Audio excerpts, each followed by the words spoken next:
Je suis Juliette Dargan. Depuis toute petite, j'aime écrire des histoires originales. Je suis aussi musicienne et chanteuse. J'ai imaginé 25 histoires de fantômes, de créatures ou rencontres paranormales. Elles sont basées sur des légendes urbaines ou des faits réels, souvent dans des lieux emblématiques ou très chargés spirituellement. Je vais vous emmener tout autour du monde, en immersion dans d'autres réalités, en mots et en musique. Alors installez-vous confortablement et suivez-moi pour découvrir mes rencontres surnaturelles.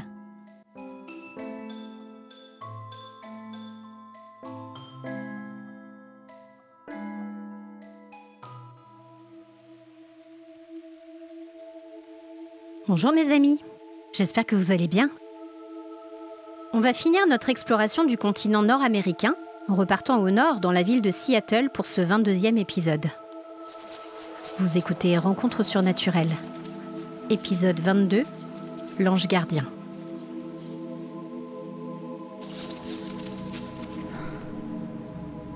Le cœur battant d'excitation, Hélène attendait seule dans la salle d'attente du service de chirurgie pulmonaire de l'hôpital général de Seattle. Elle se força à se calmer, car elle savait que le stress ou une forte excitation n'était pas recommandé dans son état. Elle avait à peine 25 ans, jeune, jolie, un métier intéressant dans l'événementiel, mais il lui semblait être enfermée dans un corps de vieillarde. Quand sa fibrose pulmonaire, causant une insuffisance respiratoire chronique, avait été détectée, personne n'y avait cru. Et encore moins le docteur Peters. C'était une maladie qui touchait davantage les cinquantenaires, et la forme dont elle souffrait était extrêmement rare. La probabilité qu'elle ait pu la contracter était infime, et pourtant c'était bien le cas. Hélène sourit d'un air désabusé. Eh ben, avec des probabilités pareilles, si j'avais joué à la loterie, j'aurais pu devenir millionnaire. Mais bien entendu, il a fallu que je chope une maladie incurable à la place. Ouais, c'est le karma. Elle savait qu'elle avait de la chance de vivre à Seattle. La ville avait mis au point une nouvelle technique pour garantir une meilleure conservation des greffons, surtout dans la greffe du poumon. Cela avait donné d'excellents résultats et la file d'attente des malades s'était nettement amoindrie. Quand elle avait reçu le coup de fil du docteur Peters ce matin, elle n'en était pas revenue. L'intervention tombait à point nommé, au vu de ses doigts déformés par la maladie, de ses lèvres bleuies et de ses efforts désespérés pour parvenir à respirer. La fibrose qui avait envahi tout son poumon droit et commencé à attaquer son poumon gauche l'avait obligée à avoir recours à des bouteilles d'oxygène. Et elle détestait cela. À 25 ans, elle ne supportait pas les restrictions et sa bouteille présente en permanence était comme un boulet de bagnard accroché à la cheville d'un prisonnier. Hélène Watson? Oui, c'est bien moi. Bonjour. Le docteur Peters vous attend. Le médecin lui fit un grand sourire dès qu'elle se fut assise. De haute taille et d'une carrure sportive, il entretenait son apparence avec grand soin, comme l'indiquaient ses cheveux parfaitement coiffés et ses dents bien blanches et alignées. Hélène se fit la réflexion qu'il devait passer bien plus de temps qu'elle le matin dans sa salle de bain. Oh là là, t'es le plus beau. T'es le meilleur. T'es le plus fort. Ouais, tu vas tout défoncer aujourd'hui. Tu vas tout défoncer aujourd'hui. Elles seront toutes à tes pieds. Mademoiselle Watson. La voix du docteur Peters la tira de ses pensées.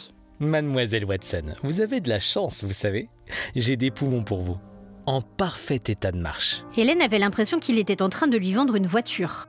Cela la fit sourire intérieurement, mais elle n'en laissa rien paraître. Merci, docteur. Même si je suis triste pour la personne qui va me faire ce cadeau. Et sa famille aussi. Oui, vous avez raison, c'est très malheureux. Mais sa mort vous permettra de prolonger votre existence. Et la sienne, en quelque sorte. Je suppose que je ne peux pas savoir qui c'est. Ah non, effectivement. Effectivement, c'est confidentiel. Je peux juste vous dire qu'il s'agissait d'un homme jeune, d'à peu près votre âge. Il a été tué ce matin dans un accident de moto... Attendez. Oui, voilà, fauché par un camion dont le chauffeur s'est endormi. C'est terrible. C'est très malheureux. Vous êtes sûr qu'il n'y a aucune chance de le sauver? Eh non, aucune, malheureusement. Vous savez, il est arrivé dans un état de mort cérébrale et toute sa famille et lui-même ont toujours défendu leur position en faveur du don d'organes. Donc, que pouvons-nous faire si ce n'est respecter ses choix? Eh bien, j'accepte son cadeau précieux et même si je ne peux pas rencontrer la famille, je leur transmets toutes mes pensées et mon soutien. Oui, nous le dirons à la famille, je suis sûr qu'ils seront très touchés. Bien, les heures comptent. Êtes-vous prête? Je suis prête. Eh ben super! Allons-y.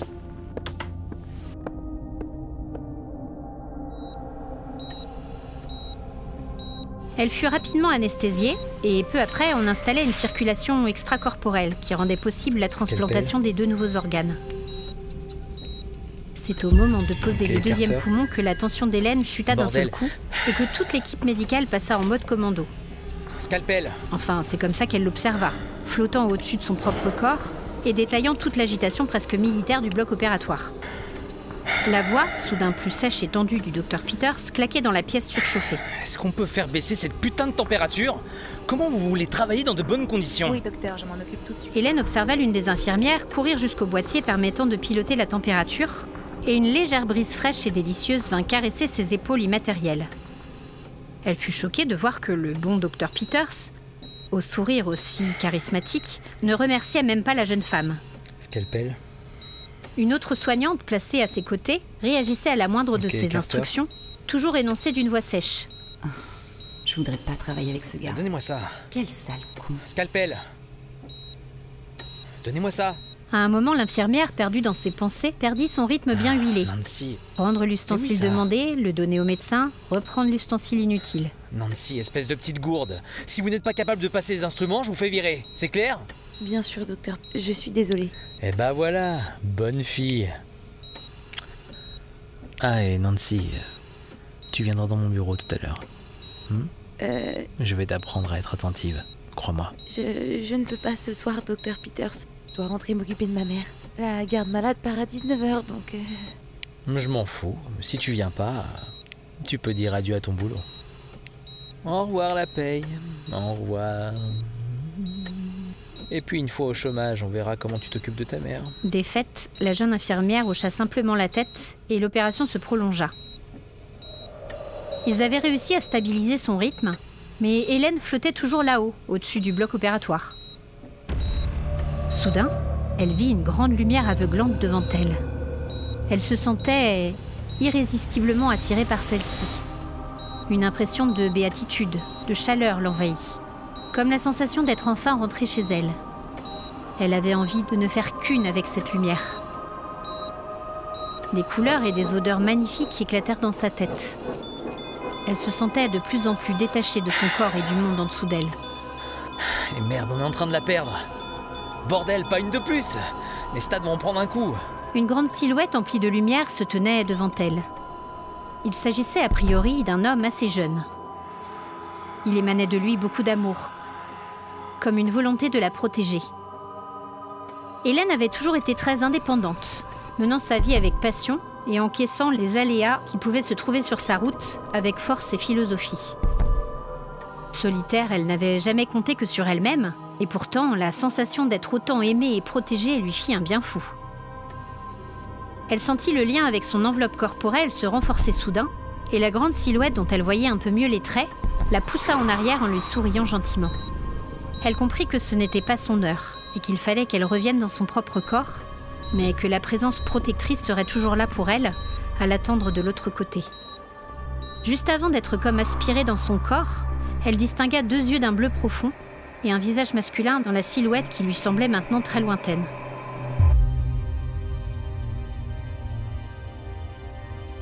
Elle se réveilla complètement groggy par l'anesthésie dans son lit d'hôpital.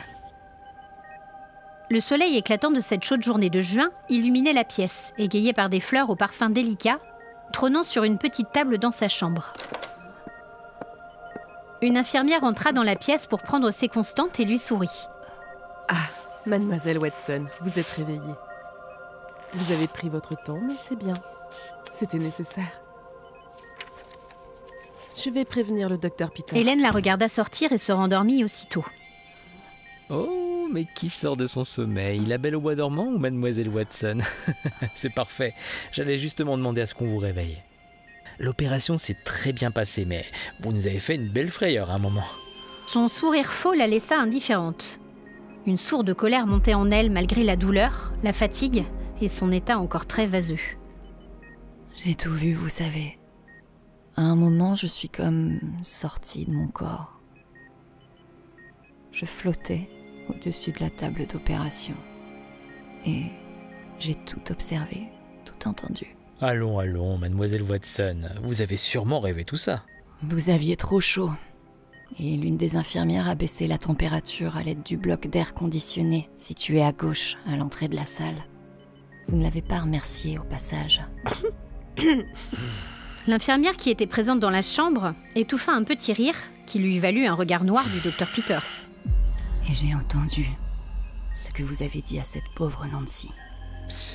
C'est honteux de faire du chantage à une jeune femme qui dépend complètement de son travail. Et vous le savez très bien. Vous n'avez aucune preuve. Vous avez intérêt à la laisser tranquille. Sinon, je raconterai tout ce que j'ai entendu. Mais personne ne vous croira. Bien sûr que si. Si toutes vos précédentes victimes s'unissent pour témoigner contre vous, et croyez-moi, je serai la première à les soutenir. Ouais, c'est ça. Quel sale con. Reposez-vous, d'accord? Je dirai à Nancy que vous l'avez soutenue et je ne la laisserai pas continuer à se faire harceler. Vous avez ma parole.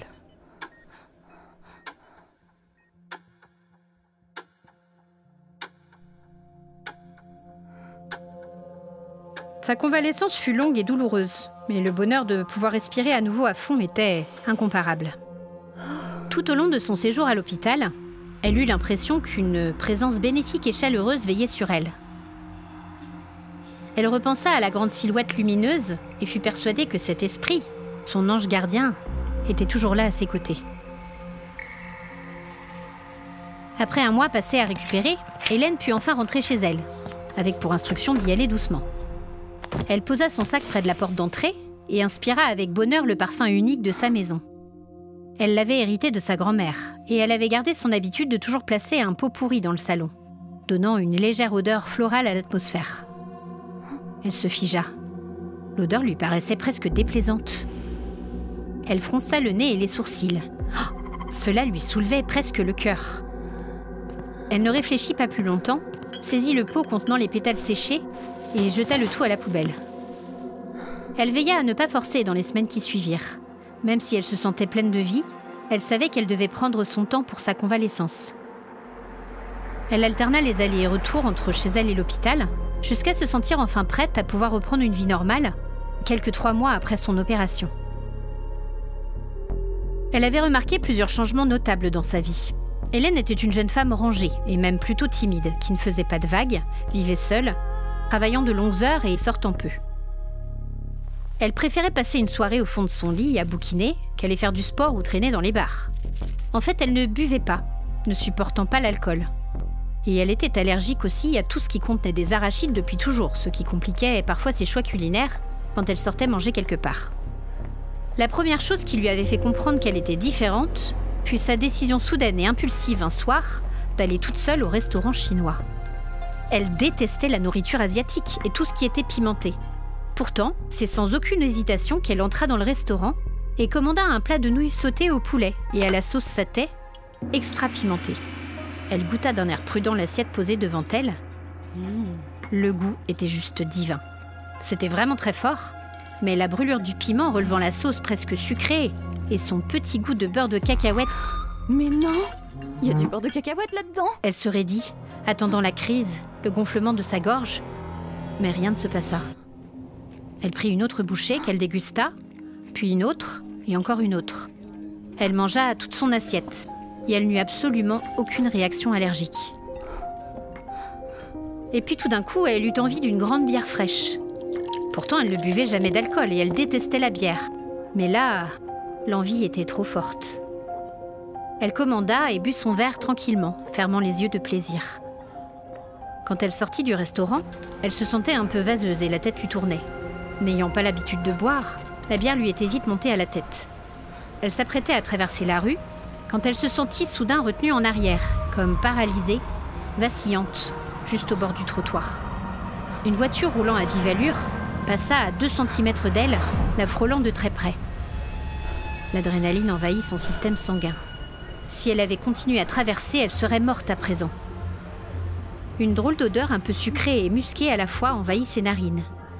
Et elle eut le sentiment d'être aimée et protégée, comme si une présence chaude s'était levée dans son dos. De toute évidence, la silhouette lumineuse qu'elle avait vue aux portes de la mort veillait toujours sur elle. Elle avait donc un ange gardien ? Elle le remercia silencieusement et rentra chez elle.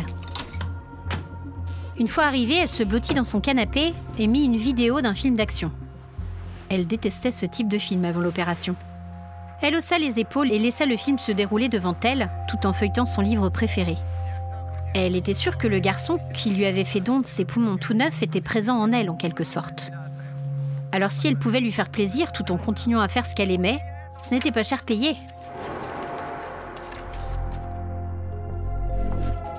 Et elle se mit à rêver de lui la nuit. Bizarrement, elle ne le voyait jamais de face. Mais elle arrivait à observer le monde par ses yeux. Elle vit la mère du jeune homme le prendre dans ses bras. Elle observa des Noëls chaleureux passés en famille. Ses deux sœurs qui le faisaient enrager, mais qui l'aimaient si fort en même temps. Il paraissait être très sportif et fan de sport extrême. Tout ce qu'elle détestait, mais il faisait partie d'elle maintenant.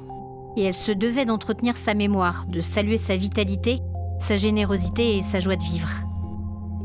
Elle avait envie de partager un petit peu de son énergie pour lui permettre d'exister à travers elle. Elle se mit même à faire du sport. Bon, rien d'extrême. Mais elle sentait dans le moindre recoin de son être comme un fourmillement d'énergie à dépenser, l'envie d'aller courir. Elle alla faire un footing sans forcer, et l'air frais entrant dans ses poumons, ainsi que le sang réchauffant ses muscles, était un vrai délice. Elle eut encore plusieurs autres coïncidences heureuses qui lui firent comprendre que son ange gardien veillait sur elle. Une envie irrépressible de changer de trottoir alors qu'elle était dans la rue, qui lui permit d'éviter un énorme chien à l'allure menaçante, et son maître qui n'avait pas l'air beaucoup plus agréable. Et puis une impulsion qui l'avait poussée à entrer dans la boutique d'un antiquaire caché dans une petite ruelle. Elle y trouva la collection complète d'un amateur de littérature anglaise du XVIIIe et du XIXe siècle. Tous ses auteurs favoris en un seul lot et des livres anciens en parfait état pour presque rien. Elle en eut les larmes aux yeux et remercia encore une fois la générosité de son guide qui veillait sur elle. Elle se sentait presque obsédée par le souvenir et la présence chaude du garçon qui lui avait permis de rester en vie. Elle l'associait à l'image de son ange gardien. Elle ressentait comme une chaleur tranquille dans sa poitrine, comme si ses poumons lui transmettaient de l'amour. C'était très étrange, mais elle n'arrivait pas à l'exprimer autrement. Elle s'était inscrite à un cours de dessin, un vieux rêve et une passion qu'elle n'avait jamais explorée, mais qu'il lui fallait absolument suivre à présent. Ce n'était pas une passion transmise par son donneur, mais on la poussait à sortir de sa zone de confort, à mieux s'écouter et se laisser la place nécessaire pour s'épanouir, ce qu'elle-même ne s'était jamais autorisée à faire. Dans sa tête, son ange et son donneur étaient bien une seule et même personne. Elle en était sûre. Elle l'appelait Grégory, Greg. Elle ne savait pas pourquoi, mais elle avait la sensation que c'était son prénom.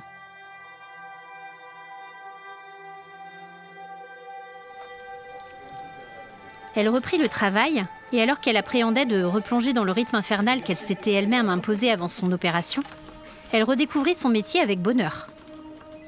Elle s'organisa différemment, expliquant à sa patronne, Patricia, qu'elle ne ferait plus autant d'heures supplémentaires et qu'elle ne passerait plus ses week-ends à travailler.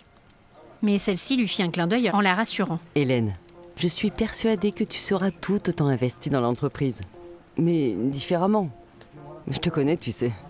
Tu es passionnée par ce que tu fais. Mais sérieusement, tu n'étais pas loin du burn-out. J'allais te demander de lever le pied. Nous sommes tous débordés de toute façon. Il est grand temps d'engager cette assistante dont nous parlons depuis 1 an. Tu sors tout juste d'une opération majeure, alors fais attention à toi. La sollicitude et la compréhension de Patricia la touchèrent profondément. Quand celle-ci l'invita à venir dîner avec elle et son mari Charles, elle accepta, amusée par la surprise ravie de sa directrice, qui s'était visiblement attendue à un nouveau refus, comme d'habitude. C'est super que tu viennes. Il y aura quelques amis aussi, qui seront ravis de faire ta connaissance. Tu t'es cachée depuis si longtemps. Il est temps qu'Hélène Watson prenne sa place au soleil. Le soir du dîner, elle se sentait très nerveuse. Elle avait l'impression qu'il allait se passer quelque chose d'important. Quand elle arriva devant la maison de Patricia, la fête battait son plein. Bon, c'était pas vraiment le dîner intime qu'elle avait en tête. Il y avait plus d'50 d'invités, Mais sa première réaction de timidité disparut vite devant l'hospitalité chaleureuse de son hôtesse et son mari, un grand gaillard aux allures de rugbyman.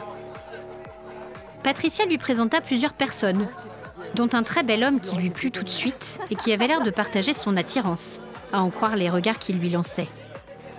Brun, des yeux pétillants et doté d'un humour grinçant, elle entrevit tout un océan de possibilités. La présence chaude et rassurante de son ange à ses côtés la poussait clairement dans cette direction, semblant lui murmurer que tout irait bien. Elle pouvait baisser la garde et s'autoriser à espérer, à aimer, à vivre. L'homme s'appelait Jean et travaillait dans l'édition. Il était célibataire, divorcé, papa d'une adorable petite Manon de 2 ans. Ok, merci Grégory. J'ai compris le message. Je vais prendre son numéro. Il lui sembla discerner un rire grave dans sa tête. Et puis tout d'un coup, ça arriva. La lumière diminua soudain pour se focaliser sur une femme d'une 30aine d'années. Elle était assise seule sur le canapé du salon, buvant un verre de vin blanc, les yeux perdus et une tristesse profonde marquant son joli visage. Hélène avait l'impression de l'avoir déjà vue, de la connaître. Excuse-moi, Jean. Je vais m'éclipser 1 minute. Il me semble avoir reconnu une vieille amie que je n'ai pas croisée depuis longtemps. Elle alla voir Patricia discrètement. Alors Hélène, tu t'amuses? J'ai vu que tu avais fait la connaissance du fameux Jean. J'étais sûre que vous alliez vous entendre. Vous avez tellement de points en commun. Hélène secoua la tête en riant devant les efforts touchants de sa patronne pour prendre soin de ses affaires de cœur. Ouais. J'ai beaucoup apprécié notre discussion. On a prévu de prendre un café ce week-end. Hélène, mais c'est génial. On verra, Patricia. Dis-moi, tu peux me dire qui est cette jeune femme-là? Qui ça? Celle qui a l'air si triste sur le canapé, là-bas. Ah, Gillian. C'est terrible ce qui est arrivé à sa famille. Pourquoi? Elle a perdu son frère, il y a à peine 4 mois. Il est mort dans un accident de moto. La famille est dévastée. Ils étaient tous super fusionnels, et je crois qu'elle n'arrive pas à avancer et à tourner la page. Hélène ne dit rien et hocha simplement la tête. Elle sentait son ange dans son dos, mais cette fois, son attention n'était pas tournée vers elle. Elle était dirigée vers la femme aux épaules voûtées. Elle sentit qu'une force la poussait à aller la voir, et elle décida d'aller s'asseoir juste à côté d'elle. Au début, Gillian ne se rendit même pas compte qu'elle n'était plus seule. Hélène avait le cœur qui battait à tout rompre. Elle s'en voulait de ce qu'elle s'apprêtait à faire. Si elle se trompait, elle allait blesser encore plus cette pauvre femme. Mais Greg, son ange, se fit suppliant. Elle sentit son désespoir, son besoin de rassurer celle qui, de toute évidence, était sa sœur. Tant pis si elle passait pour une folle, elle devait lui transmettre un message. Elle n'allait pas laisser cette pauvre femme se débattre avec sa douleur sans rien faire, si elle pouvait l'aider. Gillian? On se connaît?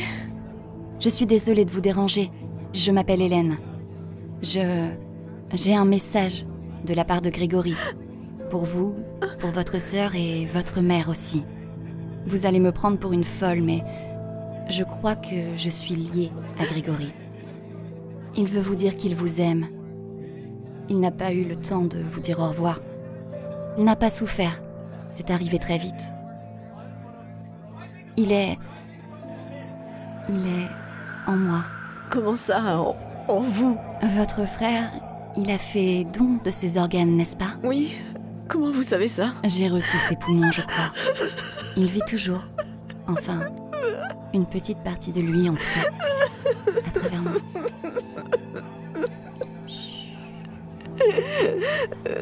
Il va bien, Gillian. Il est heureux. En paix.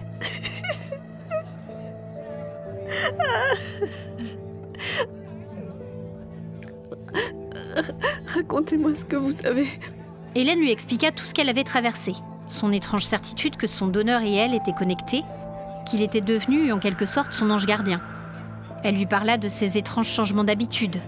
Dès qu'elle mentionna les nouilles sautées au poulet sauce satay, Gillian l'interrompit en disant que c'était son plat préféré. Il les mangeait toujours. Extra pimenté. Oui. Je suis tellement heureuse, tellement reconnaissante, Hélène. Merci. Je me suis torturée depuis qu'il est parti. Il vous voit. Il est aussi à vos côtés, vous savez. Je ne sais pas si ça va vous parler, mais je vois une grande forêt où vous marchez tous les deux. Il y a une colline au sein de cette forêt. Des rochers. Je crois que vous y avez pique-niqué. Oui, je vois très bien où c'est. C'est difficile d'être sûr de ce qu'il veut dire, mais je crois qu'il aimerait que vous vous y rendiez de nouveau, avec votre mère et votre sœur, pour lui dire au revoir. C'était son endroit préféré. Et l'un de ses souvenirs les plus chers. Oh, c'est une très bonne idée. Est-ce que vous acceptez de venir aussi, Hélène? Oui, mais je ne veux pas m'imposer. Oh, je vous en prie. Comme vous dites, une partie de Grégory vit en vous maintenant et il vous protège. Je veux vous connaître et je serai honorée que vous fassiez vous aussi partie de notre famille. Hélène en resta muette. Cela faisait bien longtemps qu'elle n'appartenait plus à aucune famille et qu'elle était seule. La perspective de se sentir une place, une appartenance à nouveau, l'envahit de bonheur. Elle participerait au nom de l'amour de Grégory pour apaiser cette souffrance qu'il ressentait. Elle devait toute sa dévotion à son donneur, à son ange gardien et à sa famille laissée derrière lui bien trop tôt. Elle savait que quoi qu'il se passe, elle ne serait plus jamais seule.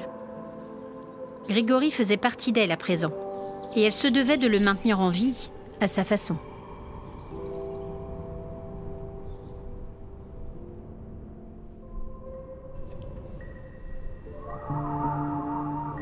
Regarde, il gèle là sous mes yeux, des stalactites de rêves trop vieux. Toutes ces promesses qui s'évaporent vers d'autres rêves, vers d'autres ports. Mes rêves s'accrochent à tes phalanges. Je t'aime trop fort, ça te dérange. Mes rêves se brisent sur tes phalanges. Je t'aime trop fort. Mon ange, mon ange.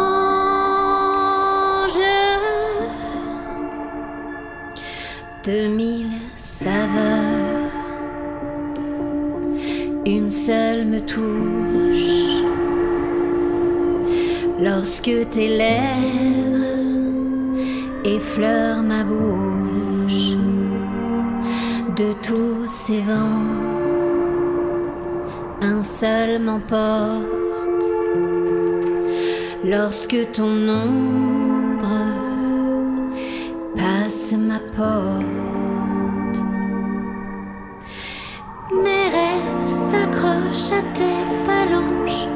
Je t'aime trop fort, ça te dérange. Mes rêves se brisent sur tes phalanges. Je t'aime trop fort. Mon ange, mon ange.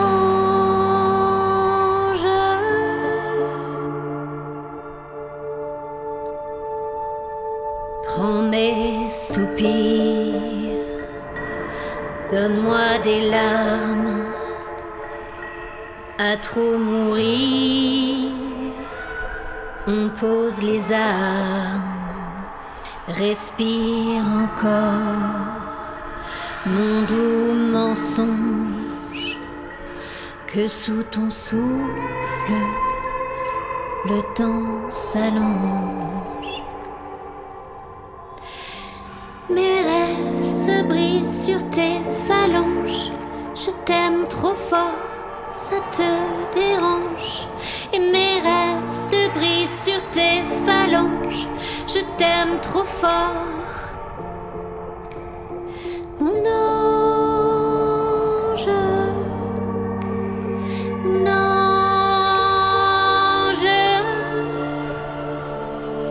Seul sur nos cendres, en équilibre, mes poumons pleurent, mon cœur est libre. Ta voix s'efface de mes pensées. J'apprivoiserai ma liberté. Mes rêves s'accrochent à tes phalanges. Je t'aime trop fort, ça te dérange. Mes rêves se brisent sur tes phalanges. Je t'aime trop fort. Mon ange,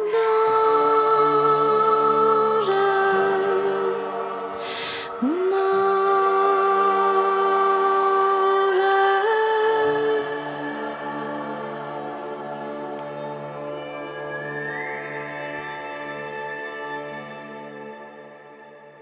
Merci d'avoir écouté ce nouvel épisode de Rencontres surnaturelles. La prochaine fois, nous partons en Amérique latine, enquêter sur un cas de hantise dans un lieu pour le moins inattendu. À très vite.